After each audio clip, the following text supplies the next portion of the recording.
இன்னும் சொல்ல போறா நம்ம எல்லாம் விமர்சனம் செய்யக்கூடிய கருத்துக்களையும் நூல்களையும் நம்முடைய இளைஞர்கள் தம்பிமார்கள் நீங்க படிக்கணும்.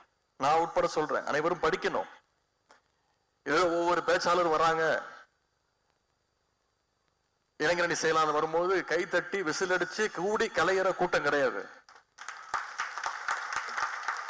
இன்னைக்கு இத்தனை பேரும் இந்த 2 நாள் உட்கார்ந்து இருக்கீங்கன்னா நீங்க யாரையோ பார்க்க வந்த கூட்டம் கிடையாது. நம்ம ஒவ்வொருத்தரும் யாரோ ஒருத்தரை பார்க்க வந்த கூட்டம் கிடையாது. ஒவ்வொருத்தரும் 44 பேரும் என்ன பேசுறாங்க அப்படின்னு கேட்க வந்த கூட்டம், கொள்கை கூட்டமாக இருக்க வேண்டும்.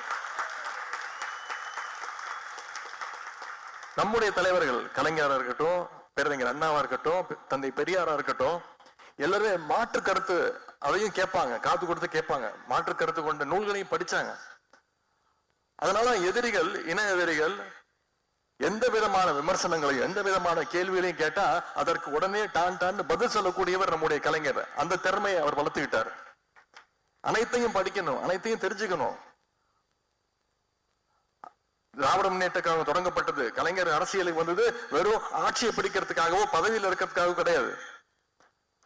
நான் கொண்ட கொள்கையை அடையறதுக்காக இந்த இயக்கத்திற்கு தலைவனானவர் தான் நம்முடைய முத்தமிழர் டாக்டர் கலைஞர் அவர்கள். இதைத்தான் நம்முடைய தலைவர் அவர்கள் நமக்கு சொல்லி கொடுத்திருக்கிறாங்க.